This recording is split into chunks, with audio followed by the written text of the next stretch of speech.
మహాపరిశుద్ధుడైన మా ప్రియ పరలోకపు తండ్రి, సర్వోన్నతుడ, సర్వోపకారి, నీకే స్తోత్రములు. దయగలిగిన మా దేవ, సర్వశక్తిమంతుడు అయిన తండ్రి, ఈ వాక్యమును ధ్యానించుకునచుండగా నీ వాక్ చతురతను, నీ ధ్యానోక్తిని మాకు దయచేసి విపుల పరచుకుని వివరములను మా నోట పలకింపజేసి నీ ఆత్మ మహిమానుభవములోనికి మమ్మల్ని ప్రవేశింపచేయమని జనతైక రక్షకుడును వాక్య నామధారి అయిన యేసు నామములు వేడుకొని వినయముతో ప్రార్థిస్తున్న మా ప్రియ పరలోకపు తండ్రి, ఆమేన్. ప్రభు పేరిట తన సాన్నిధ్యములోనికి వచ్చిన దేవుని ప్రియబిడ్డలారా, క్రీస్తు నాథుని కృపా సమాధానము మీకు కలుగును గాక. ఆమేన్. పరిశుద్ధ గ్రంథములో మీరు చూచినట్లయితే, చదువుబడిన వాక్య భాగాన్ని మరి ఒక్కసారి జ్ఞాపకం చేసుకున్నట్లయితే, అప్పుడు రాహేలు దేవుడు నాకు తీర్పు తీర్చెను, ఆయన నా మొరను విని నాకు కుమారునిని దయచేసెను అని ఆమె అనుకొని అతనికి దాను అని పేరు పెట్టెను. ప్రభునందు దేవుని ప్రియబిడ్డలారా, ఈ దాను దేవుని యొక్క ఏర్పాటును బట్టి జన్మించి ఉన్నాడు అనేటువంటి మాటను రాహేలు గారు తెలియచేస్తూ ఉన్నారు. ఈరోజు మన మాటలే మన భవిష్యత్తు, మన క్రియలే పరలోకములు మన స్వాస్థ్యం అంటున్నారు మన తండ్రి గారు. ఇక్కడ ఈమె అనగా తల్లిగా కనబడుచున్నటువంటి రాహేలు ఈ దాను అనేటువంటి జన్మించినటువంటి శిశువు ఎవరైతే కనబడుతున్నారో అతడు ఆమె స్వంత కుమారుడు కాదు. ఆమె దాసి అయినటువంటి జిల్పా కుమారుడై, బిల్హా కుమారుడై ఉన్నాడు. ఇతనిని బట్టి ఈమె ఏమంటూ ఉన్నదంటే, కలిగినటువంటి ఈ బిడ్డ వల్ల నాకు ఏమి తీర్చబడుతుందంటే తీర్పు తీర్చబడుతోంది. ఎందుకంటే ఈమె విసిగిపోయింది. ఈమె ఏమైపోయిందండి? విసిగిపోయింది. ఆ పై వచనాలకు మనం వెళితే అక్కడ ఏమని రాయబడి ఉంటది? తన భర్త అయినటువంటి యాకోబును, నాకు పిల్లలు లేరు, నాకు పిల్లలు లేనందున నాకు బిడ్డలు కావాలి అని పేచీ పెట్టు కూర్చుందట రాహేల్ గారు. ఇలా పేచీ పెట్టుకుని కూర్చున్నటువంటి ఈమె విషయంలో యాకోబు కోపము పడి, వివాహము విషయంలో అయితే నీ తండ్రి చెప్పినట్లు 21 సంవత్సరాలు నేనేం చేశాను, నీ గృహం యందు నిరీక్షించి నిన్ను పొందుకొనగలిగాను, కానీ మరి బిడ్డల విషయము, బిడ్డలు యెహోవా ఇచ్చు బహుమానమైనది, గర్భఫలము యెహోవా ఇచ్చే బహుమానం, దానికి దేవుడే ఏమై ఉన్నారు, కర్త కర్మ క్రియ అయి ఉన్నారు. మరి ఈ విషయంలో నేను నీకు ఏ రీతిగా సహాయపడగలను, నీవు నన్ను అడుగుతున్నావని రాహేలు మీద కోపగించుకున్నారండి యాకోబు గారు. కోపగించుకోగానే ఈమె విసిగిపోయింది. ఎందుకంటే నా అక్కకు 4 బిడ్డలు ఉన్నారు, నాకు బిడ్డలు లేరు, నా దాసికి బిడ్డలు లేరు. అంతకు వెంటనే ఆమె దాసి అయినటువంటి జిల్హా తీసుకుని ఆమె యాకోబు దగ్గరికి వచ్చి, ఇదిగో నువ్వు ఈమెతో సంసారం చేయి, వివాహం చేసుకో, నాకు బిడ్డలు ఇవ్వాల్సిందే అనగానే ఆమెతో అతడు కాపురము చేయగా కలిగిన మొదటి కుమారుడు ఎవరట? ఈ గాదు, దాను. ఎవరండి? దాను.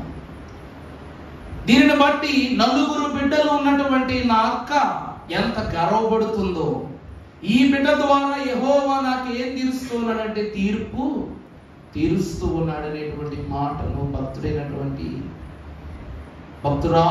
రాహేలు గారు పలుకుతూ ఉన్నారు. ప్రభునందు దేవుని ప్రియబిడ్డలారా, దేని యొద్ద నుండి తీర్పు, దేనిని బట్టి తీర్పు తీర్చబడటం, ఎవరికి తీర్పు తీర్చటం, తీర్పు తీర్చేంత ఉన్నతమైన స్థితిలో మీరు ఉన్నారా? ఈరోజు దేవుని ప్రియబిడ్డలారా, ఇప్పటి వరకు మీకు చెప్పినటువంటి 9 గోత్రాల ఒక ఎత్తు అయితే ఈ గోత్రం ఒక ఎత్తు. అర్థమవుతుందండి? ఇప్పటి వరకు చెప్పిన 9 గోత్రాలు ఒక ఎత్తు అయితే ఈ గోత్రం ఒకటే ఒక ఎత్తు.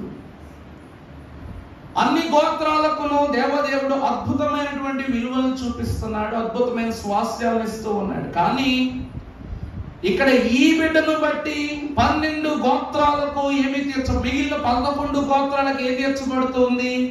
తీర్పు తీర్చబడుననేటువంటి మాట నమ్మే సుస్పష్టంగా పలుకుతూ ఉంది.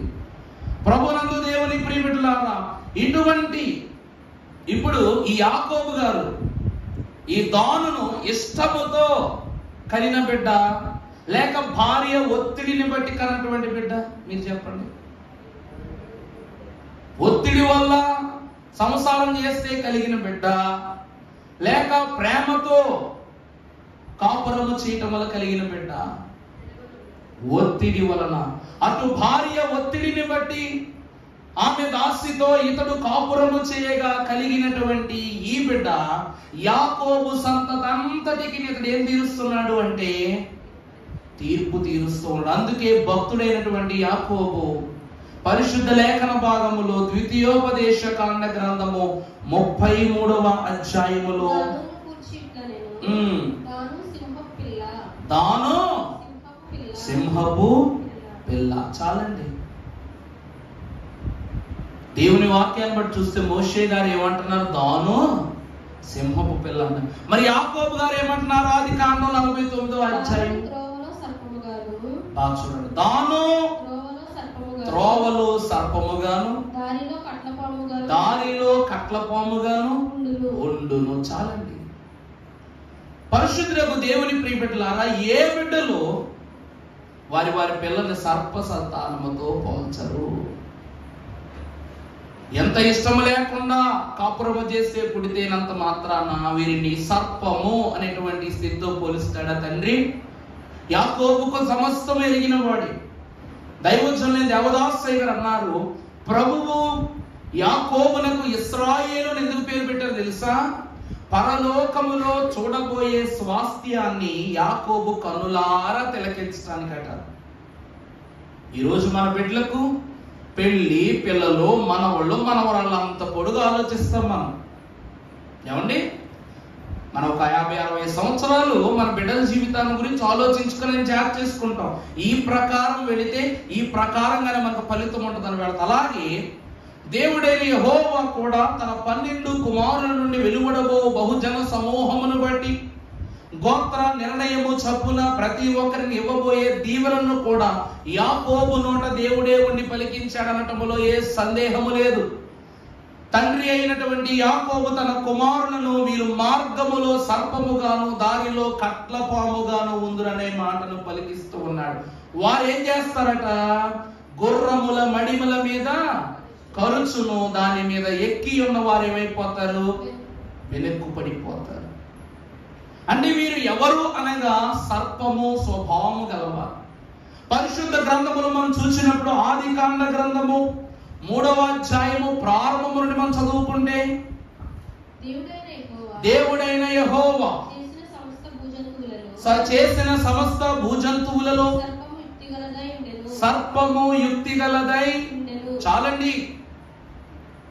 ఈ భూమి మీదట మొదటి దినమున దేవుడు భూమి ఆకాశములను కలిగించెను, 2వ దినమున పశుపక్షాదులను కలిగించెను, అగాధ జలములపై అల్లాడుచున్న ఆత్మను దేవదేవుడు ఏం చేశాడట? ఒక పక్క సూర్యుని చంద్రుని కలిగించి జ్యోతులను నిర్మించాడు ప్రభు. రాత్రి సాయంకాలమునకేమో చీకటికేమో రాత్రనియు ఉదయమునకే పగలని పేరు పెట్టారు ప్రభు. ఆ తరువాత నేలను ప్రాకు జీవులను ప్రభు సృజించారు.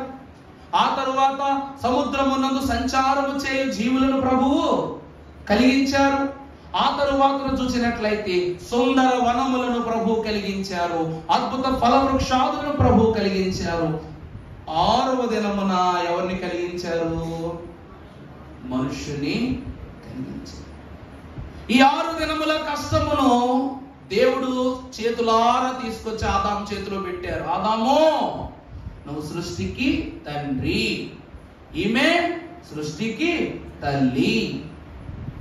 మీ ఇద్దరుకును సమస్త సృష్టి బాధ్యతను అప్పచెప్తూ ఉన్నాను అనేటువంటి మాటను ప్రభు పలికి వారికి అప్పగించి వెళ్ళిపోయారు. ఆ తరువాత సర్పము అన్ని భూజంతువులలోనూ ఏమై ఉన్నది? యుక్తి గలదై ఉన్నది. కానీ దైవజనులు ఏమన్నా తెలుసా? కుయుక్తి గలదై ఉన్నది అన్నారు. సర్పం ఏమైనదండి? యుక్తి గలది కాదు. మనం ఏమని చెప్పాలి? కుయుక్తి కలిగినది. అంటే చెడు నడత, తెలివితేటలు ఉన్నది కాదు, చావు తెలివితేటలు ఉన్నది. ఆ సర్పం వచ్చి అవ్వమ్మ సృష్టికి తల్లికి ఒక కొత్త వింతను చూపించింది. సృష్టిలో అవ్వమ్మకు తెలియంది లేదు, అవ్వమ్మ చూడంది లేదు, అవ్వమ్మ అనుభవించింది లేదు. అటువంటి అవ్వమ్మ దగ్గరికే వచ్చి దేవుడు వద్దన్న ఫల రహస్యాన్ని ఆమెకు ఒక క్రొత్త ధనముతో చూపించగా అవ్వమ్మ ఏమైపోయింది? సృష్టికి తల్లి కాస్త చెప్పుడు మాట వింది. నాకంటే తెలివైన వాడు ఒకడు ఉన్నాడు అనేటువంటి మాట బట్టి ఆమె మాటల్లో పడిపోయిందట. ఆ తర్వాత ఆదాము యొద్దకు అవ్వమ్మ వచ్చి, సృష్టికి తల్లి ఎలాగా బుట్టలో పడింది కాబట్టి ఈ తల్లి సృష్టికి తండ్రి అయినటువంటి ఆదాము దగ్గరికి వచ్చి ఆ తల్లిని కూడా బుట్టలో వేసుకుందట. దేవుని ప్రియబిడ్డలారా, ఇక్కడ ఈ దాను గోత్రీకులు అన్ని గోత్రాలకు తీర్పు తీర్చడము అంటే సర్పము ఎంత యుక్తిగా తన పనిని జరిగిస్తుందో అలాగే ఈ దాను గోత్రీకులు కూడా తదుపరి 11 గోత్రముల వారికి వీరేం చేస్తూ ఉన్నారు? కుయుక్తితో వారి నడుమ సర్పముల వలె వారి మడమలను కాటువేసి, రెండవది వారి దారంతటిలో వీరేం చేసేవారై ఉన్నారనగా వారిని కట్ల పాము వలె కాటువేయు వారై ఉన్నారని దేవుని వాక్యము సెలవిస్తూ ఉంది. మీకు ఒక చిన్న విజువల్ నేను ప్లే చేసి చూపిస్తాను. ఆ తర్వాత సంపూర్ణంగా దేవుని వాక్యములోనికి వెళదాం. If you guys look, I'm literally sitting face to face with a wild and highly venomous eastern diamondback rattlesnake. And I am afraid to move. I am frozen in my tracks right now.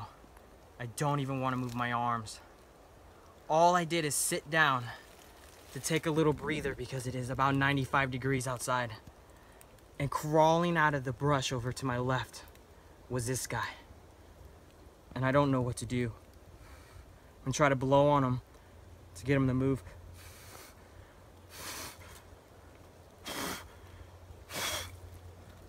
He's not moving at all. Oh, I'm gonna try to touch his tail to get him to move.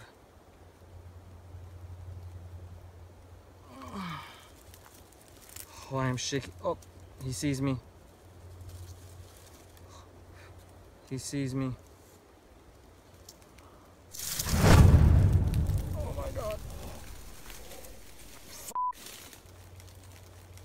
I do not want to move right now. I am shaking. I need to find something to poke him with. Oh, shit. Oh my God. This is the dangers of sitting in the wild and not taking a moment just to observe your surroundings. Oh. Come on, go the other way. Go the other way. I don't know what to do. I think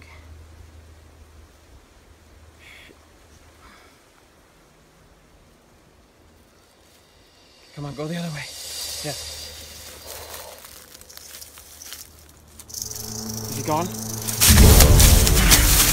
Whoa. Look at me. You see that? I don't know if that is adrenaline or if that is fear, but I had to think quick and I had to move out of this guy's way as fast as possible. That is an eastern diamondback rattlesnake for you. సంతోషము. మిమ్మల్ని ఈ video ద్వారా question అడుగుతాను. అక్కడ ఒక మనిషి కూర్చున్నాడు. తన పక్కనే పాము ఉంది. అది తన మీదకు రాకుండగా చేత్తో ఒక శబ్దంతోనో లేకపోతే ఒక వస్తువుగా దాన్ని చిన్న శబ్దం చేసి దాన్ని పక్కకు తరిమేద్దామని చూస్తున్నాడు. కానీ దాన్ని పక్కకు తప్పిద్దామన్న ప్రతి క్షణం అది ఏం చేస్తుంది? మీదకు వచ్చేస్తుంది. దేవుని ప్రియబిడ్డలారా, దేవుని వాక్యములో ఈరోజు నేర్చుకొని పోయే గోత్రము కూడా దీని లక్షణము గలదే. ఇప్పుడు అవ్వమ్మ అన్ని జంతువులతో స్నేహం చేసేదట, కానీ సర్పము మాత్రమే బొట్టలో పడేసుకోవడానికి గల కారణం ఏంటంటే అవ్వమ్మ జ్ఞానము లేనిదని కాదు, అవ్వమ్మకు అజ్ఞానవంతురాలుగా జీవించిందని కాదు. దానిని వదిలించుకోవాలనుకునే కొద్దీ సర్పం ఏం చేస్తూ ఉంటది, మీదకు వస్తూనే ఉంటది.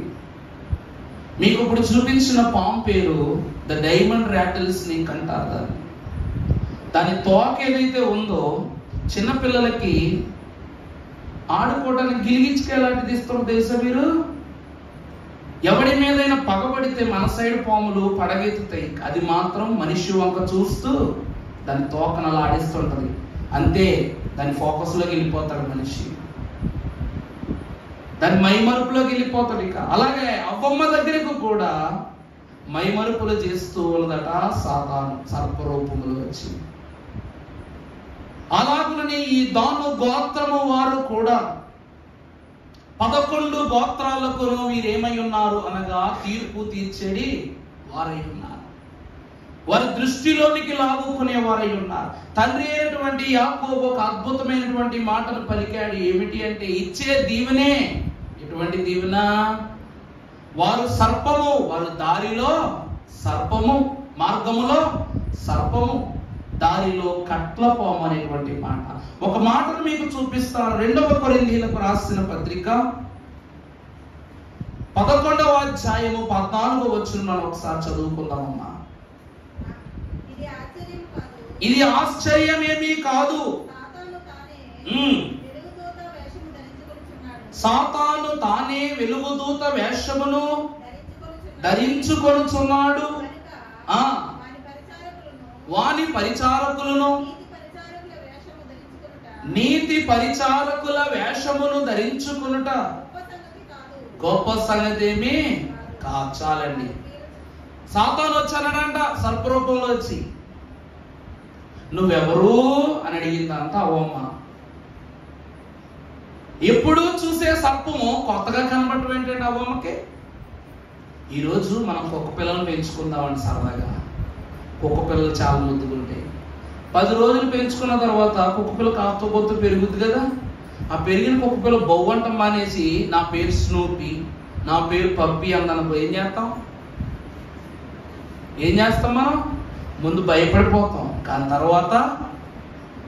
తర్వాత ఏమైపోతాం? నా దగ్గర మాట్లాడే కుక్క ఉంది. ఇదే కదా ఊరంతా సంత. ప్రపంచంలో ఎవరి దగ్గర ఇంత వింత వస్తువు లేదు, నా దగ్గరే ఉంది. ఇంత వింత కుక్క పిల్ల లేదు, అది కోట్ల రూపాయల కుక్క అయినా పర్వాలా, నా దగ్గర ఉన్న కుక్కలా మాట్లాడగలదు నాతో? మాట్లాడాల.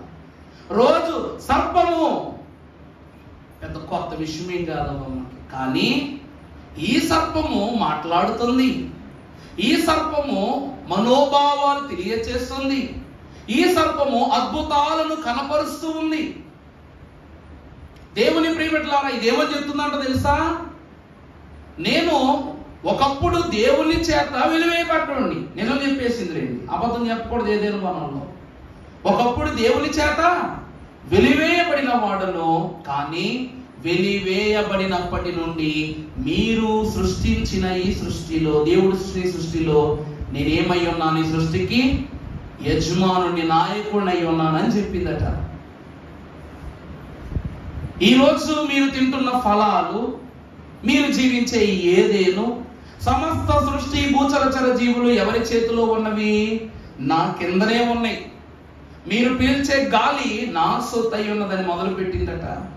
అలా రోజుకొక కథను చెప్పింది, రోజుకొక అద్భుతాన్ని చూపించింది, రోజుకొక వివరాన్ని తెలియజేసింది. ఆఖరకు అవ్వమ్మను సృష్టి తల్లి అనే స్తోత్రంలోంచి తీసేసి వారిని ఎంగిలి విస్తరుల వలె మార్చేసిందట. వారిలో ఉన్న సారమంతా తీసేసుకుంది. జ్ఞానం పోయింది, శక్తి పోయింది, బలం పోయింది, ఆలోచించు గుణం పోయింది, అన్నీ పోయినాయి. అన్ని ఎవరి చేతులకు వెళ్ళిపోయాయి? సాతాను చేతి. దేవుని వాక్యం అంటూ ఉంది, ఇదేమి ఆశ్చర్యం కాదు. పౌలు గారు ఏమంటారంటే అక్కడ చదువమ్మా, ఇదేం ఆశ్చర్యం కాదు. సాతాను ఏమంటున్నారు? సాతాను రావటం ఏదేని మనకు వచ్చాడు, నిజమే చెప్పాడు లేదా? తానే వెలుగుదూత, వేషం ఏముంది, వాడు వెలుగుదూతే కదా. తానే వెలుగుదూత వేషమును ధరించుకుని కనుక నీతి ధరించుకొనుట గొప్ప సంగతి ఏమి కాదు. ప్రభునందు ప్రియులారా, వీడు వెలుగుదూత వేషమును ధరించుకోవాలి అంటే ఒక ప్రత్యేకమైన రూపము వీడికి కావాలి. అసలు ఈ లోకములో పాముకున్న గొప్పతనం ఏంటో భక్తుడైన కీర్తనాకారుడు పరిశుద్ధ లేఖన భాగంలో 140వ దావీదు కీర్తన 3వ వచనములో ఒక అద్భుతమైనటువంటి మాటను తెలియజేస్తుంది. పాము నాలుక వలె వారు తమ నాలుకలు వాడి చేయుదురు, వారి పెదవుల క్రింద సర్ప విషము.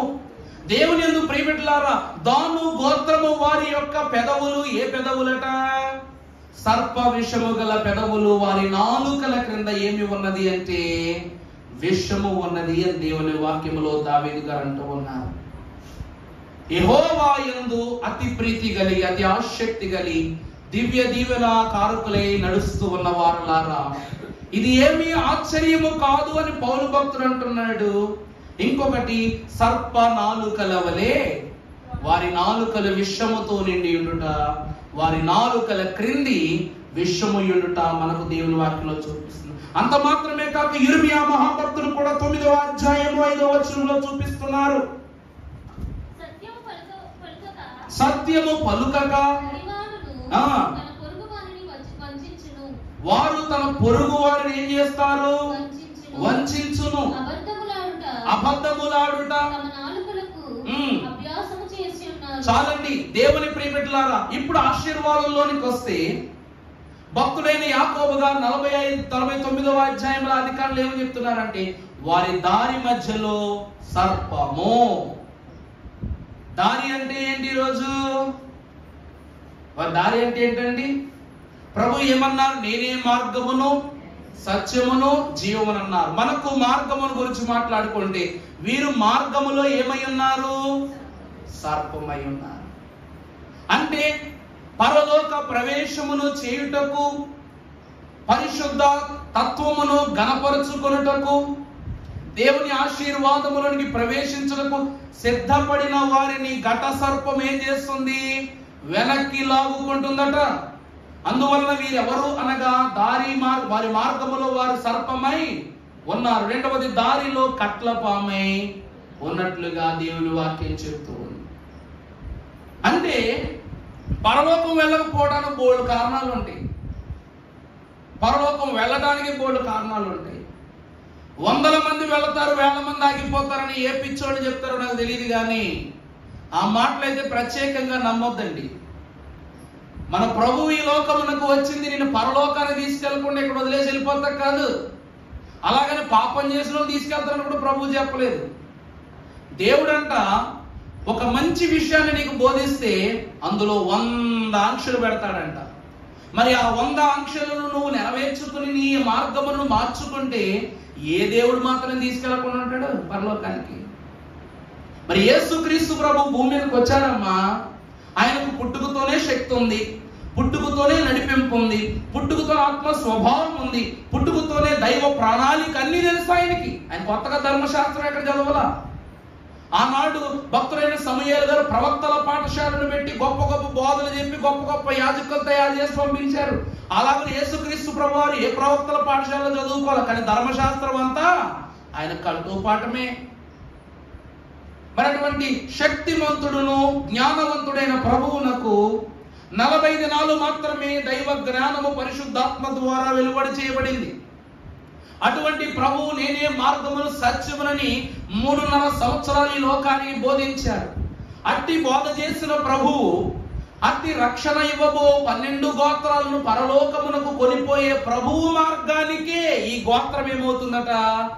అడ్డుపడుతుందట. అంటే వీరెవరు అనగా వైకుంఠపాలు ఆట ఆడుకుంటారు తెలుసా మీరు? అందులో ఆఖరికి వచ్చేసరికి ఒక పెద్ద పాము ఉంటుంది, 98వ నెంబర్ అనుకుంటుంది నాకు తెలిసి. తలకాయ అక్కడ ఉంటుంది, తోకేమో 4వ నెంబర్ మీద ఉంటుంది. తీసుకొచ్చి ఎక్కడ పడేద్ది? ఈరోజు మన తండ్రి గారు రాస్తున్నారు, నరలోకము నుండి పరలోకంబు వరకు నీచనగా నుండి. నరలోకము నుండి పరలోకం వరకు మన ప్రభు ఎలా ఉన్నారు? పెద్ద పాము ఉన్నట్టు పెద్ద నిచ్చెన కూడా ఉంటది కదండి. మన ప్రభు పరలోకం వరకు నిచ్చెనగా ఆయన ఉంటే సర్పంగా ఎవరున్నారట? గత సర్పం సాతాను ఉన్నాడట. ఇటు సాతాను గాడు ఏం చేస్తూ ఉన్నాడు? ఇంకా విచిత్రం చెప్పమంటారా? నిచ్చెనేమో 77వ నెంబరు 78వ నెంబర్ మీద ఉంటది, కానీ పాము మాత్రం 98 దగ్గర ఉంటది. తెలుసా? ఎందుకంటే దేవదేవుడు మనలను కొన్ని వివరములను బట్టి, కొన్ని విధానాలను బట్టి చేర్చవలసిన చోటు తీసుకెళ్తారు. అక్కడి నుంచి మనకు తీర్పులు ఉంటాయి, అక్కడి నుంచి అసలు ఆట మొదలవుద్ది కదండి. సగం ఆట పూర్తి చేసిన తర్వాత నుంచి ఎంత కంగారు వస్తుందో ఆట ఆడుతున్నప్పుడు. అమ్మో, చాలా జాగ్రత్తగా డైస్ వేయాలి.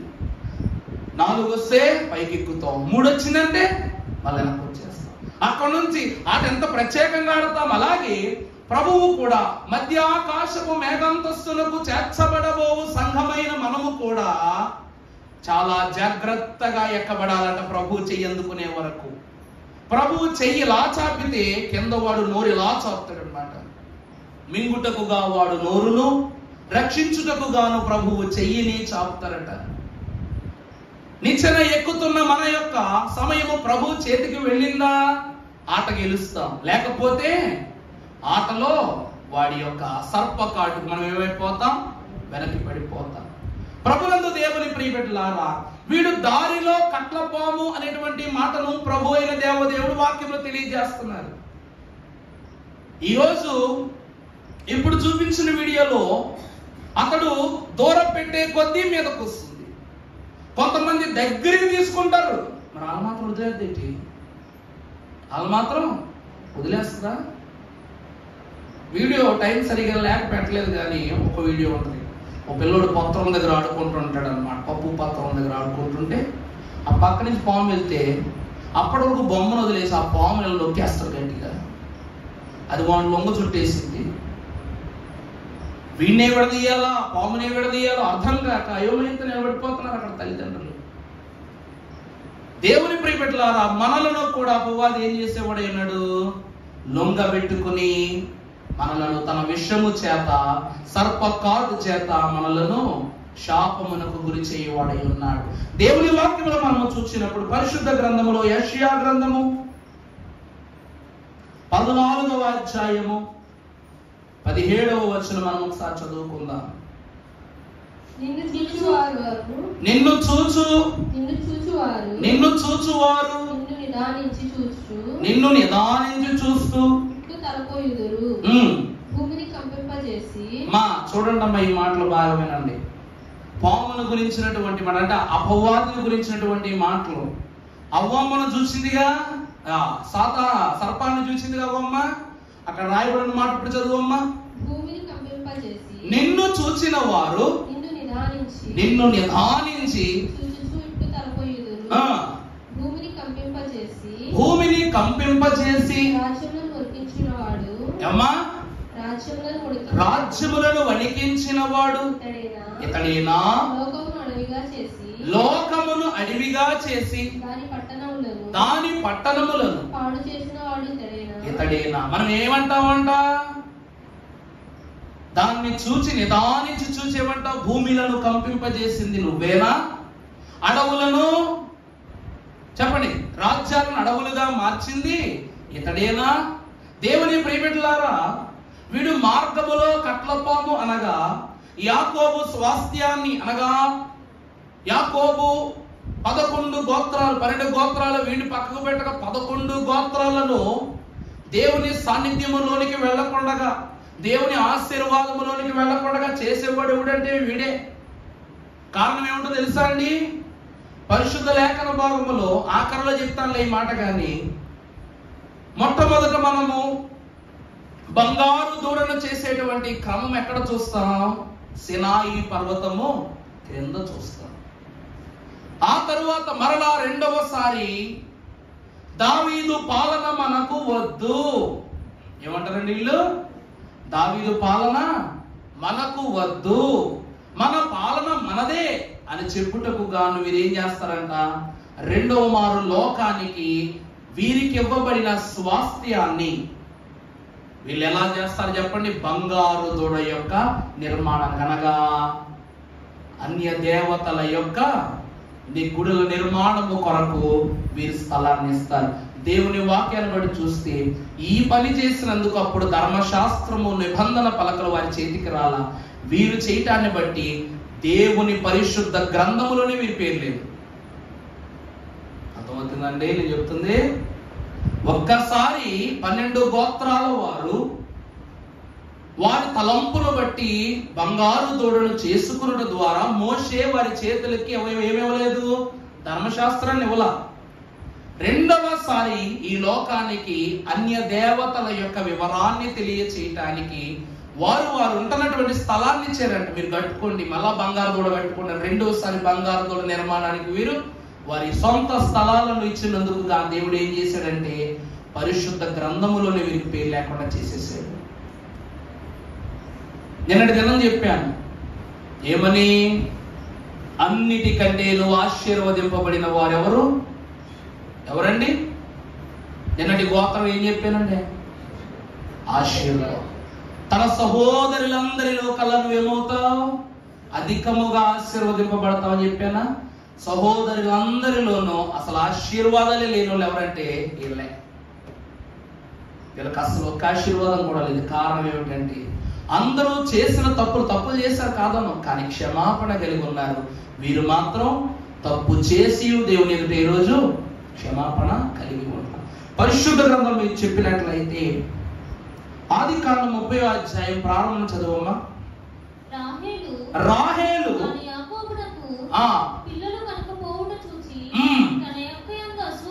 తన అక్కయందు అసూయపడి నాకు గర్భఫలమును చాలా. దేవుని ప్రియబిడ్డలారా, ఈ బిడ్డ నాకు నా అక్కకు 4 బిడ్డలు ఉన్నారు, నాకు లేదు నా దాసికి లేదని ప్రేమతో పుట్టిన బిడ్డ కదా. ఎలా పుట్టాడు బిడ్డ? అసూయతో కలిగిన బిడ్డ. ఈ లోకములో అసూయ అనేటువంటి ఆలోచన ఎవరికొండ తెలుసా? యెషయా గ్రంథం 14వ అధ్యాయం 14వ వచనంలో మనం చదువుకుందాం. మేఘమండలముల మీద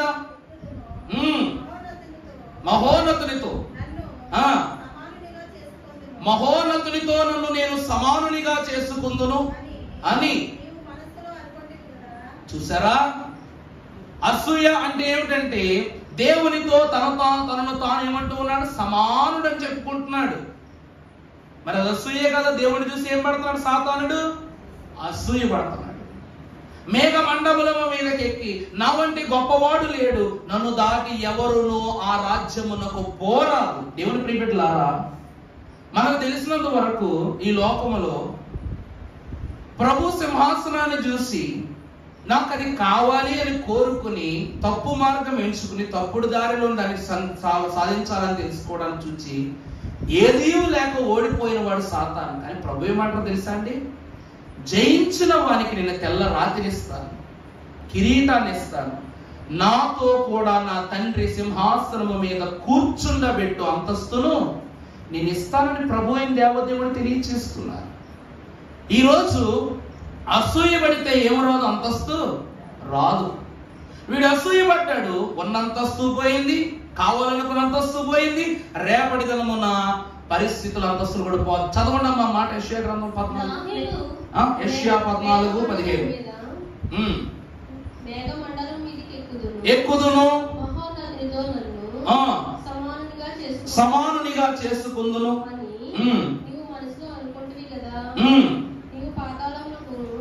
చివరికి ఏమైంది? నువ్వు పాతాళమునకును, నువ్వు పాతాళమునకును మొదట, తర్వాత రెండవది ఎక్కడ త్రోసివేయబడతావు? నరకములోనికి త్రోసివేయబడుదువే అన్నట్టు ఉంది దేవుని వాక్యం. పరిశుద్ధులకు దేవుని ప్రియబిడ్డలారా, ప్రకటన గ్రంథములో కూడా దేవుని వాక్యం తెలియజేస్తూ ఉంది. 3వ అధ్యాయం 21వ వచనంలో ఒక అద్భుతమైనటువంటి మాట. నేను జయించిన తండ్రితో కూడా ఆయన సింహాసనమునందు నాతో కూడా సింహాసనమునందు కూర్చుండనిచ్చేదను. యెహోవా యందు భయభక్తులు కలిగి తెలివికి జ్ఞానమునకును మూలమై ఉన్న పరిశుద్ధులారా, దేవుని బిడ్డలారా, వీడికి దక్కనిది తన వంశాంకులములు కనుక తన అన్నలకు సైతము దక్కకూడదని భావించినటువంటి ఈ దాను ఏం చేస్తున్నాడంట? చెడు ప్రచారం చేస్తున్నాడంట. ఈరోజు దేవుని వాక్యంలో చూస్తే అక్కడి ఆ కాలపు రాజు ఈ విగ్రహం ఎక్కడ పెట్టాలి, ఎక్కడ ప్రతిష్ఠించాలని అడిగినప్పుడు వారంతట వారే ఏం చేశారు? స్థలాన్ని ఇచ్చారు. అదొక తప్పు. రెండవది, తన అన్నలైనటువంటి వారు ప్రత్యక్ష గుడారము నిర్మించుటకు గాను సన్నద్ధులై అన్ని పనులను జరిగిస్తున్నప్పుడు దేవుని ప్రత్యక్ష గుడారమును నిర్మాణము జరగకుండా స్థలము మేము ఇవ్వమని భావిస్తూ వారు ఏం చేశారు చెప్పండి? దేవుని ఆత్మస్థితిని వారు దూరపరుచుకున్నారు. ఈరోజు ఇన్ని విషయాలు ఉన్నాయి. ప్రతి ఒక్కరూ దేవునికి ఒక్కొక్క సమర్పణ ఇచ్చారు. అది కూడా చదువుకున్నాగా. వీళ్ళు ఒక్క సమర్పణ కూడా ఇవ్వలే ఇప్పటి వరకు. కారణం ఏమిటంటే సాతాను ఏ రోజైనా దేవునికి సమర్పణ ఇచ్చాడా? ఇవ్వలా. ఈ రోజంటే ఒక మాట చెప్తా, మీరు గేదెకి గడ్డేస్తారు, అది తిరిగి పాలిస్తుంది. మేక గడ్డేస్తారు, తిరిగి పాలిస్తుంది.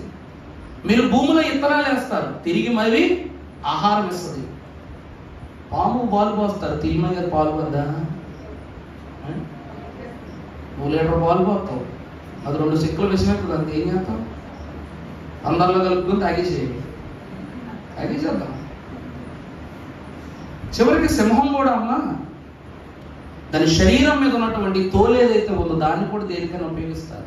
పాము కుప్సాన్ని దేనికి ఉపయోగిస్తాం? ఇంట్లో పెట్టుకుంటామా? దండి కట్టుకుంటామా? దేనికి ఉపయోగపడవు, కాటేస్తే చావడానికి తప్ప. ఈరోజు పాము విషయంతో మెడిసిన్స్ తయారు చేస్తాం, సైన్స్లో చదువుకుంటాం. మెడిసిన్స్ తయారు చేయడానికి పాము విషం ఒకటే వాడతారా? ఇంకా 4 వాడతారు. మరి అందులో పరికరాలు, అందులో విషం క్వాంటిటీ 0.0001% ఉంటుంది. అంటే డ్రాప్లో సగం కాదు, ఇంకా సగం. కానీ బకెట్టెడ్ పాలల్లో ఒక నీటి చొక్క ఎత్తే ఏమవుద్ది? కనబడద్దా? మరి బకెట్టెడ్ నీళ్ళల్లో ఒక పాలు చొక్క ఎత్తి కనబడద్దా? అది బకెట్ నీళ్ళలో విషం చొక్కే, అది కనబడదు. కానీ దాని ప్రభావం ఏంటో కనబడదు. దేవుని వాక్యం ద్వారా ప్రభు అంటూ ఉన్నారు, వాడు చెప్పిన మాటలను విని వాడి అనుసరణలో మీరు సాగి మీరు ప్రవర్తనను బట్టి మీరు అనుసరిస్తూ లోకానుసార క్రియలకు బద్దులై జీవించుటను బట్టి మీరు జయాన్ని పొందుకోలేరు. మీకు కావలసింది పరలోక రాజ్యం మాత్రమే. కానీ పరలోక రాజ్యంలో ఏముంటుందో, ఏ స్థానం ఉంటుందో, ఎటువంటి స్థితిలో నేను మిమ్మల్ని ఉంచాలనుకుంటున్నా ఎవరికి తెలియదు. ప్రభు ఏమంటున్నారు? జయించిన వాణిని నాతో కూడా నా తండ్రి సింహాసనం మీద కూర్చుండనిస్తాను. మనం అనుకుంటాం పరలోకములో భవనాలు ఉంటాయట, ఆ భవనాల్లో ప్రభు మనం ఉంచుతారట. భవనాల్లో ఉంచడానికి తెచ్చుకున్నారా ప్రభు నిన్ను? నీకు ఇల్లు సిద్ధపరుస్తారనగా నేను అది డూప్లెక్సా, ట్రిపులెక్సా ఏంటి? అద్భుతమైన భవనాలు ఉంటాయంట. కొంతమందికి ఏం చేస్తాం? భవనాలు పెయింట్ వేసుకుంటావా? అక్కడికి వెళ్ళి బంగారు భవనాలు పెయింట్ వేసుకుంటావా? బంగారము అనగా సంఘము, భవనము అనగా దేవుడిచ్చు రాజ్యము. అక్కడ తారతమ్యాలు ఉండవు, రాగోద్వేగాలు ఉండవు, దూరాలు ఉండవు. మొత్తము దేవుని స్వాస్థ్యమే. 24 పెద్దలను ఒక చోట పెట్టినట్టు దూతలను చోట పెట్టినట్టు ప్రభు నేను వేరే చోట ఎక్కడో పెట్టండి. ఆయన ఎక్కడ పెట్టుకుంటారట? జయించిన నిన్ను తన సింహాసనమున ఆయనతో పాటు అది నీకు రాకూడదని అసూయపడుతున్నారట. ఎవరు వీరు? ఈ దాను గోత్రము వారు. మాకు లభించినటువంటి స్వాస్థ్యము వారికి సైతం లభించకూడదు. ఇక్కడ యాకోబు ఏమని దీవించాడండి వాళ్ళని? మీకు పలానా దేశము, పలానా ఆశీర్వాదము, పలానా ఇది అని ఇచ్చాడా? వాళ్ళ పాముతో పోలుస్తున్నాడు. అమ్మా ఒకసారి ఆ మాట తీత 49వ అధ్యాయం దారిలోను కట్ల పాముగాను ఉండును. తర్వాత తర్వాత బాగా గమనించండి మీ మాట. యెహోవా నీ రక్షణ కొరకు. ఇది దీవెన, ప్రపంచంలో పుట్టిన మనిషి ఎవరైనా సరే దీన్ని దేవుని అంటారా? యెహోవా నీ రక్షణ కొరకు నేను, ఇది యాకోబు దీవెనే కదా. యాకోబు ఏమంటున్నాడు? నీ రక్షణ కొరకు కనిపెట్టి ఉన్నాను.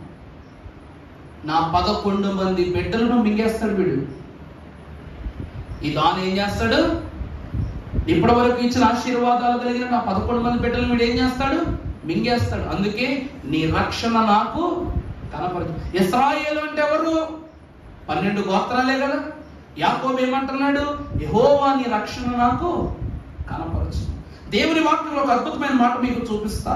మొదటి రాజుల గ్రంథం 12వ అధ్యాయం 29వ వచనం మనం ఒకసారి చదువుకుందాం అమ్మా. మొదటి రాజుల గ్రంథం 12వ అమ్మా. ఇశ్రాయేలు వారలారా, ఐగుప్తు దేశంలో నుండి మిమ్మును రప్పించిన మీ దేవుడు ఇవే అని చెప్పి, ఒకటి బేతేలునందును ఒకటి దానునందును ఉంచెను. చాలండి.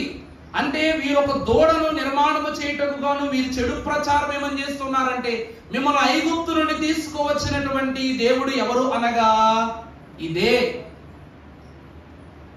ఏమిటండి? ఈ దూడయే అని చెప్తూ వీళ్ళు ఏం చేస్తారు? బేతేలు నద్ద ఒకటి, రెండవది ఎక్కడ అనగా వారి స్వంత స్వాస్థ్యము యొద్ద ఒకటి వీరు నిర్మాణం చేస్తూ ఉన్నారు. ప్రభునందు దేవుని ప్రియమిత్రులారా, ఈ దానుని గురించి మోషే గారు ఏమంటున్నారంటే, దాను సింహపు పిల్ల అంటున్నారు. పరిశుద్ధ గ్రంథంలో మనం చూద్దాం. ద్వితీయోపదేశకాండం 33:22. దానుని గురించి ఇట్లా నేను, దాను సింహపు పిల్ల, అది బాషాను నుండి దుమికి దాటును. అది బాషాను నుండి ఇక్కడ దాను ఎవరట? కీర్తనాకారుడైన దావీదు మన పరిశుద్ధ లేఖన భాగం 10వ అధ్యాయం 7వ వచనంలో ఒక మాట చెప్తా, చదువుమా. కీర్తన గ్రంథం 10వ అధ్యాయం 9వ వచనం. వారి నోరు శాపముతోను కపటముతోను వంచనతోను నిండి ఉన్నది.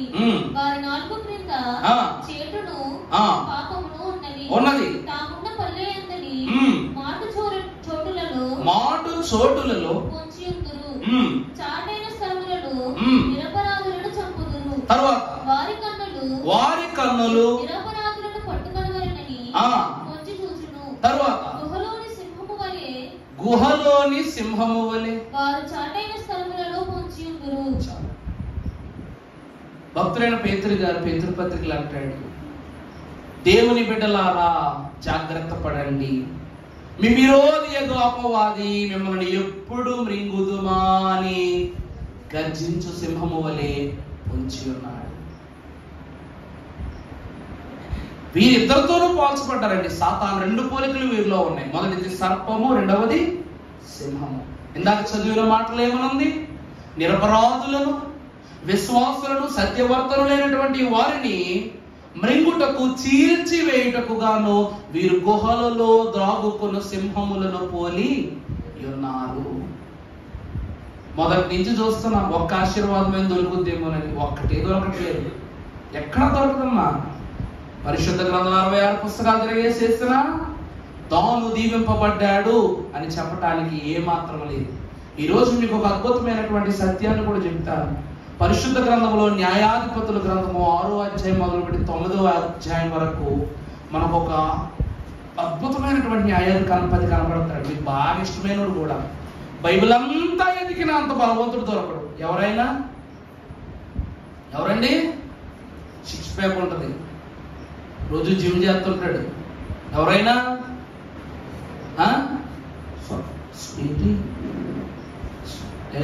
ఎవరో సంసోను గారు. ఈ సంసోను గారు దేవుని యొక్క ఆశీర్వాదాన్ని బట్టి పరిశుద్ధుడకు దేవదేవుని యొక్క శక్తిని కలిగిన వారు. మరి ఈ సంసోను గారిది ఏ గోత్రం అండి? దాను గోత్రం. ఈ సంసోను గారు కూడా దేవుని వాక్యంలో గొప్పోడు ఎంత కష్టం వచ్చి పడింది అని అనుకుంటాం. వాక్యంలో ఎవరు వచ్చింది కష్టం? ఎలా వచ్చింది కష్టం? ఇతను చేసినటువంటి పని ఏంటి చెప్పరండి? 1000 మంది ఫిలిస్తీన్లను చంపాడని గొప్పగా చెప్పుకుంటాం కానీ, ఒక స్త్రీ చేతిలో మోసపడిన సాగిలి పడతాం కానీ, ఆ స్త్రీ ఎవరు? ఒక వేశ్య. ఆమె ఎవరండి? వేశ్య. దిలైలా ఎవరు? వేశ్య. వేశ్యలతో ఇతడు ఎక్కువ సహవాసం చేసేవాడు. శరీరాన్ని అమ్మకానికి పెట్టుకున్నవాడు.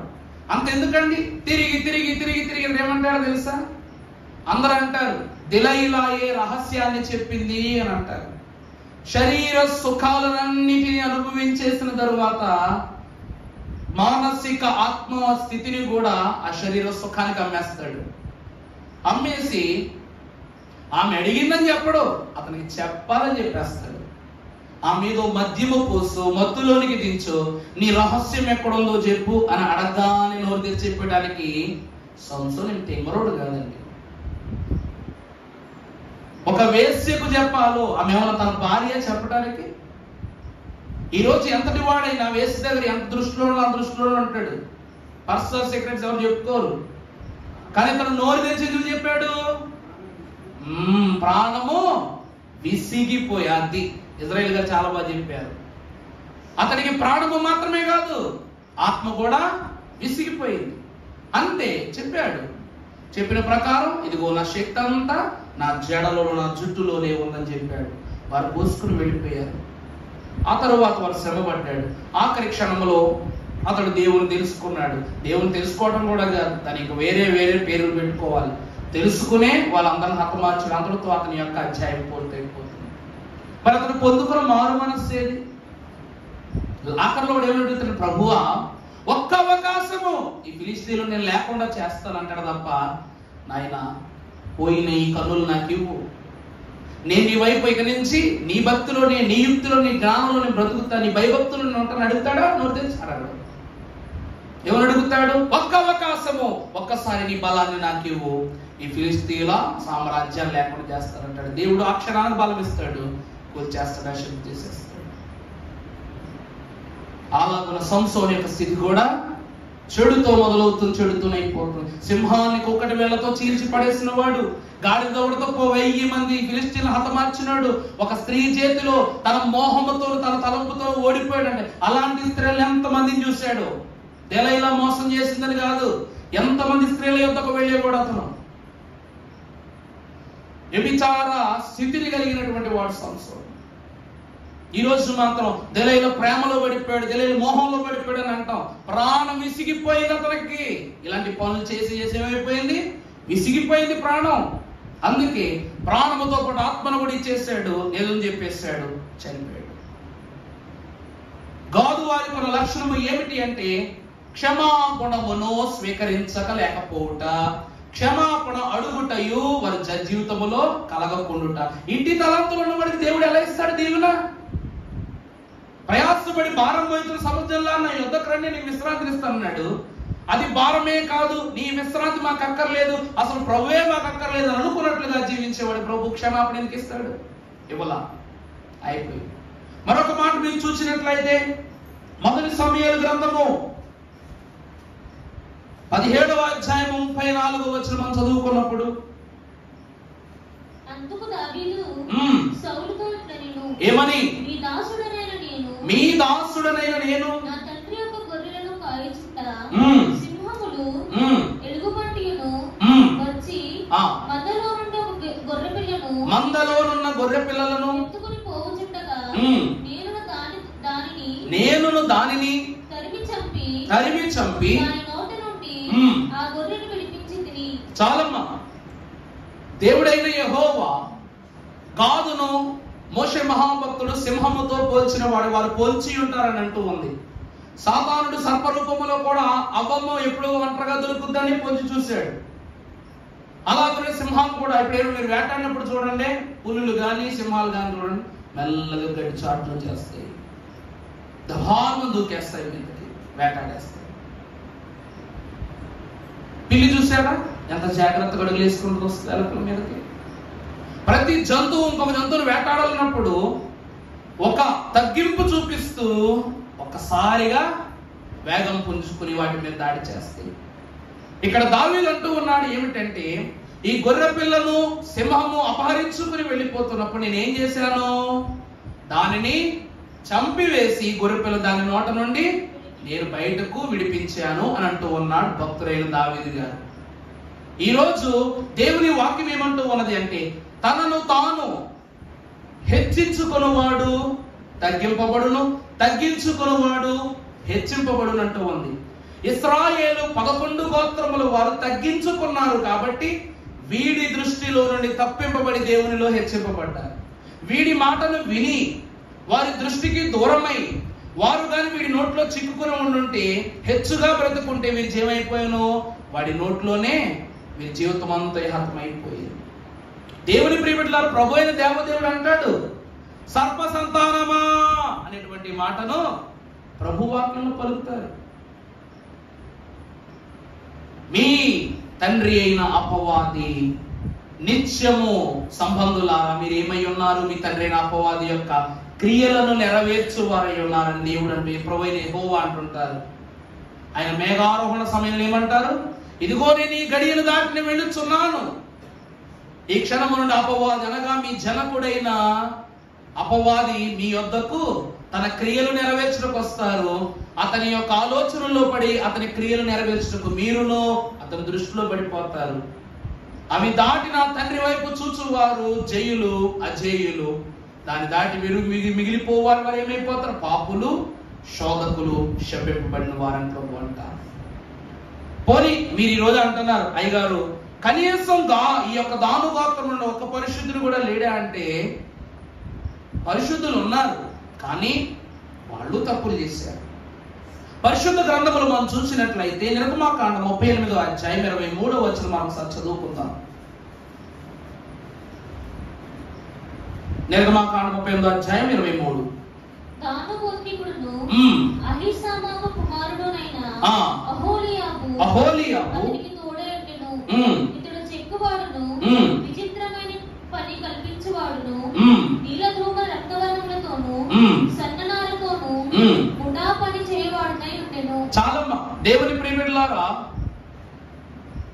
దేవుని యొద్దకు నడిపింపు లేని ఈ గోత్రానికి దేవుడిచ్చిన బహు అద్భుతమైనటువంటి స్థితి ఏమిటో తెలుసా, ప్రత్యక్ష గుడార నిర్మాణము. బెసలేలు అహోలియాబు ఇద్దరు ఏం చేశారంట, కరుణాపీఠాన్ని ప్రత్యక్ష గుడారాన్ని వీరు ఏం చేశారు, నిర్మాణం చేశారు. ఒకరు యోధా గోత్రీకులు, మరొకరు ఎవరు, దాను గోత్రీకుడైనటువంటి అహోలియా. ఈ బెసలేలుకు దేవుడు అహోలియాబును సహకారిగా ఇచ్చాడట. ఎందుకంటే యోధా గోత్రీకులు బుద్ధి గలవారు, జ్ఞానము గలవారు, భయభక్తి గలవారు, దేవుని యోచన యందు దేవుని యొక్క ప్రవర్తనల యందు ఒక ఉన్నతమైనటువంటి తలాంతు గలవారు. అందుకు గాను యోధా వారు చెప్పినట్లుగా ఈ అహోలియాబు అనగా దాను గోత్రీకుడైన అహోలియాబు పనిచేశాడు. దేవుని ప్రియబిడ్డలారా, ఈ ఒక్క విషయంలోనే వీరు దీవింపబడ్డారు, కరుణాపీఠము యొక్క నిర్మాణము కొరకు. ఈరోజు లెక్కింపబడిన వారి సంఖ్య ప్రకటన గ్రంథము 7వ అధ్యాయం ప్రారంభంలో చూస్తే, వద్దమ్మా చదవద్దు, ఎందుకంటే అలా ఉండరు అక్కడ. 12 గోత్రాల్లో దాను గోత్రం ఉండదు. మనుష్య గోత్రం వస్తా స్థానంలో ఎవరు వస్తారు, మనుష్య గోత్రం వస్తుంది. అంటే పరలోకపు లెక్కింపు సంఖ్యలో ఏ గోత్రము లేదు, దాను గోత్రం. ఈరోజు నేను మిమ్మల్ని మాట చెప్పా చేశారా, అయ్యగారు 12,000 మందే వెళతారా, ఇంకెవరు వెళ్ళరా అని అన్నారే. పుట్టుక గొప్ప కాదు, జన్మము గొప్ప కాదు, జీవనమే గొప్ప. అందుకే నేనే మార్గము సత్యము జీవం అన్నారు ప్రభు. జన్మతః యాకోబు సంతతి వారయ్యారే గాని జీవన విధానమును బట్టి వీరు ఇశ్రాయేలీలు కాదు. ఇశ్రాయేలు సంఖ్యలో వీరు ప్రభువు యొక్క రాకడ మర్మములో వీరు చెప్పబడలేదు. ఆ స్థానంలో దేవుడు ఎవరికి స్థానాన్ని ఇచ్చాడు, మనుష్య గోత్రానికి స్థానం ఇచ్చాడు. కారణం ఏమిటి చెప్పండి రా, ప్రతి దాని వెనకాల ఒక పలుకుతుంటది. ఇందాక చెప్పాను ఎందుకు ఆగిపోయారని. అంత్యక్రీస్తు ఎక్కడి నుంచి వస్తాడు అంటే వీళ్ళలోంచే వస్తాడు అన్నమాట. అంత్యక్రీస్తు ఎక్కడి నుంచి వస్తాడు చెప్పాను కదా, సర్ప సంతానమా అన్నా కదా. పరిశుద్ధ గ్రంథంలో ఒక మాట చూపిస్తా, మత్తయి సువార్త 12వ అధ్యాయము 34వ వచనము. సర్ప సంతానమా, మీరు చెడ్డవారై ఉండి ఎలాగూ మంచి మాటలు మీరు పలుకగలరు.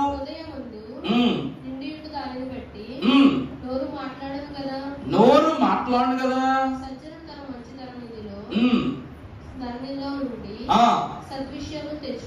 చాలమ్మా. సర్ప సంతానమా, మీరు ఎప్పుడు అబద్ధములాడేవారు, చెడులో ఉండేవారు మీ నోట ఏ రోజైనా నిజమో పలుకునా? అన్ని గోత్రాలకు దీవెనిచ్చిన యాకోబు దాను గోత్రానికి దీవెనిచ్చి ఆఖరిలో ఏమంటున్నాడు? 33వ అధ్యాయంలో 49వ అధ్యాయం ఆది కాండంలో నీ రక్షణ కొరకు కనిపెట్టుచున్నాను. కారణం ఏమిటి? ఆయన 12 గోత్రాలు 11 గోత్రాలను దీవెనిచ్చా. నా భయం ఏంటంటే వీళ్ళందరూ వీడి చెరలో నుండి రక్షింపబడాలి. అందుకే నీ రక్షణ కొరకు నేను ఏం చేస్తున్నా? కనిపెడుతున్నా. తండ్రి అంటున్నాడు. ఊరకనే దేవుడు ఎవరికి దీవెనివ్వడమ్మా. ఏదో వైకుంఠ పలాట అంటాం కానీ ఆ ఆట పరలోకాన్ని పోలే చేస్తుంటారు బహుశా. ప్రభు ఏమో నిచ్చెనగా పనిచేస్తున్నాడు, సాతానేమో పాముగా పనిచేస్తున్నాడు. మనమేమో అడుగడుగు వేసుకుని వెళ్ళే సంఘంగా పనిచేస్తున్నాం. ఏ నోట పడితే ఏ చోటుకు వచ్చి చేస్తామో తెలియదు. అది ఆట కాబట్టి బోల్డ్ పాములు ఉంటాయి. ఇక్కడ ఒక్కటే పాము కానీ అన్ని కోణాల్లోనూ వాడి నోరు తిరుగుబడే ఉంటది. ఆట మొత్తము వాడి నోరు తెరిచే ఉంచుతాడు నీకు. ఆట వాడి ఆలోచన దాటి వెళ్ళావా గడి దాటుతావు, లేకపోతే వాడి గర్భములోనికి అనగా వాడి విషములోనికి నువ్వు చేర్చబడిపోతావు. అంతే క్రీస్తుడు. ప్రభు ఏమంటున్నారంటే వెలుగు దూత వేషము ధరించి, అలాగనే సాతాను ప్రభువులాగా మేకప్ వేసుకునో డ్రెస్ వేసుకునో మాట్లాడుతూనో ఫోటోలు కనబడినట్లు వస్తాడనట్లా. ఈరోజు మనోళ్ళ మాట మనమే వింటాం, బయట చెప్తే వింటామా? వినం. నేను ఒక 20 సంవత్సరాలు 30 సంవత్సరాలు మీకు అలవాటు అయిపోయాను. ఇప్పటికి అలవాటు అయిపోయాను అనుకోండి, గొప్ప విషయం. ఆ తర్వాత నా బిడ్డ మీకు అలవాటు అవ్వాలంటే తనలోను తన నడిపింపులోను తన వర్తనలోను ఎటువంటి ఆలోచన ఉండాలి అంటే మీ ఆలోచనలకు ఇప్పుడు నేను నడిపిస్తున్నాను నచ్చింది. రేపొద్దున వాడు నడిపింపు నచ్చకపోతే మీరేం చేస్తారు? ఏంటిది మైగారేమో అలానా చెప్పేవాడు, ఈయనేమో ఇలా చెప్తున్నాడు, కొత్త కొత్త పథకాలు పెడుతున్నాడు, కొత్త కొత్త వివరాలు చెప్తున్నాడు, ఏంటి ఈ చిత్రం అంటారా అనరా? ఎంత మైగారి బిడ్డే అయితే మాకేంటి? దేవుని వాక్యం సరి చెప్పనప్పుడు ఎవరైనాను మాకు సర్వసాధారణమే. కొంతమంది సర్లే ఎప్పుడు చూసాను అనుకుంటున్నాను కదా వాడు చేసుకోకూడదు, అప్పుడెప్పుడు గోల్డ్ ఆప్యాలినేమో రాసుకునే వాళ్ళు రాసేసుకుంటున్నారు, ఫోన్లో రికార్డు చేసుకునే వాళ్ళు ఫోన్లో రికార్డు చేసుకుంటున్నారు. అయ్యందాంలే ఇంకా ఎంతకాలం బతుకుతాం, మా అయితే 2 సంవత్సరాలు, ఈ కాలంలో గొడవలు ఎందుకులే అంటారు కదా కొంతమంది. ఈ 5 సంవత్సరాలు వాక్యం బాగా చెప్పి తర్వాత సంవత్సరం సరిగా చెప్పకపోతే నన్ను ఎన్ని తిట్లు తిట్టుకుంటారు తెలుసు. ఇంటికి వెళ్ళి మీరు తిట్టుకుంటారు కదా, అయ్యగారు ఏంటిది ఏంటిది అంటారమ్మా. కన్న గర్భాన పుట్టి గొప్ప విలువైనటువంటి తండ్రికి బిడ్డలుగా బ్రతికి అంత కష్టపడి చేసిన తప్పులన్నిటిని ప్రభువా నా దీవెనలు తీసేయకు, ప్రభువా నా ఆశీర్వాదాన్ని పోనివ్వకు, ప్రభువా నాకు ఇచ్చినటువంటి అంతస్తు నీ నుండి కోల్పోనివ్వకని ప్రభువు దూత చితకబాదుతున్నా సరే రక్తము గార్చుకుంటూ దాని పాదాలు పట్టిన ఆశీర్వాదం వేడుకున్న యాకోబు కుమారుడా అంత్యక్రీస్తు అంటే ఎలా ఉంటదమ్మా? ఎలా ఉంటదండి? సింహం గడుపులో పాము పుట్టింది, పాము గర్భంలో విషం పుట్టింది. ఆ విషమే మమ్మల్ని మోక్షానికి నడిపించబోయే ప్రభువే ఈరోజు మోక్షం రోజు వెనక్కి తీసుకొచ్చే బోధన చేస్తున్నారని. కానీ సంఘాలు ఏమైపోతాయా? సంఘాల స్థితి ఏమైపోద్ది? ప్రభు అంటున్నది అదే, యాకోబు అంటున్నాడు. అందుకే ప్రభువా నువ్వు లెక్కింపబడిన వారి సంఖ్య రాశావు. సంఖ్య రాయబడింది కానీ ఇంకా వెళ్ళలేదు. బాగా చూసుకోండి అమ్మా, సంఖ్య రాయబడిందంటే 2వ రాకడలో ఇంకా ఎత్తబడిన సమయం ఉంది. మరి ఆ సంఖ్యను మింగటానికి సమయము ఎలాగైతే దేవుడి విషయంలో వారు వెళ్ళడానికి సిద్ధంగా ఉన్నారో, ప్రభు తీసుకువెళ్ళడానికి సిద్ధంగా ఉన్నారో, వీరు కూడా అంతే క్రీస్తు కూడా ఏమవుతున్నాడు? మింగటానికి సిద్ధము. వీడు ఎక్కడి నుంచి తెస్తాడు తెలుసా? నోరు సముద్రంలోంచి తెరుస్తాడు, బయటికి ఆకాశం వరకు తెరిచేస్తాడు నోరు. ఘట సర్పం అంటే లోకములో నుంచి పుడుతుంది, సముద్రంలోంచి బయటకు వస్తాం చదువుకుంటాం. సముద్రం అంటే ఏంటి? లోకమే. అలెగ్జాండర్ మహాచక్రవర్తి ఉండేవాడట, దానికి అలెగ్జాండర్ ద గ్రేట్ అంట. ఇప్పుడు ఎంతటి యుద్ధాన్ని ఎవరైనా గెలవాలి అన్నా సరే ద రోమన్ ఎంపైర్ కి ద షీల్డ్ ఆఫ్ పర్షియన్ గా అతను నిలబడ్డాడు. అంతటి గొప్పవాడంట. ఒక రోజు తన సైన్యమంతా గుడారాలు వేసుకుని వేరే ప్రాంతానికి యుద్ధానికి సిద్ధపడుతూ ఉన్నప్పుడు ఇతడొక్కడు నడుచుకుంటూ వెళ్ళి సముద్రం అలల దగ్గర కూర్చొని ఏడుస్తున్నాడంట. తన సైన్యాధ్యక్షుడు వచ్చి, ఎందుకయ్యా మీరు ఏడుస్తున్నారు, మీరు గెలవనిదేమున్నది అన్నప్పుడు సముద్రం వైపు చూస్తే, ఓ సముద్రమా, నువ్వే గాని మనిషి అయి ఉంటే నేను నిన్ను కూడా గెలిచేసేవాడిని. సముద్రమే కదా కత్తేసి లోపలికి వెళ్ళాం కనపడతావా? అందుకు ఏడుస్తున్నాడంట. భూమి మొక్క మొలిచిన ప్రతి చోటు రోమన్ ఎంపైర్ చేసేసాడు. అంత గొప్ప యుద్ధ వీరుడు సముద్రాన్ని జయించలేకపోయాడు. దేవుని ప్రియమిత్రులారా, అలాగని ఈరోజు అన్ని విశ్వాసాలు, అన్ని అంతస్తులు మనం కలిగి ప్రభులో సిద్ధపడ్డాం. లెక్కింపబడిన వారి సంఖ్యలో 12,000 అంట. 12,000 ఎవరు కూడా ఎవరికి తెలియదు ఇక్కడ. అలాగని చెప్పేసి, అయ్యగారు మరి ఆ 12,000లోంచే ప్రభు పలానా గోత్రాలు పిలుస్తారు, ఇంకెవరిని పిలవరా అంటే ఖచ్చితంగా పిలుస్తారు. ఆ తర్వాత ఉంటది, ప్రతి వంశము నుండి, ప్రతి జనాంగము నుండి ఊహకు అందనటువంటి బహుజన సమూహాన్ని నేను నా రాజ్యానికి తీసుకుని వెళ్తానంటారు ప్రభు.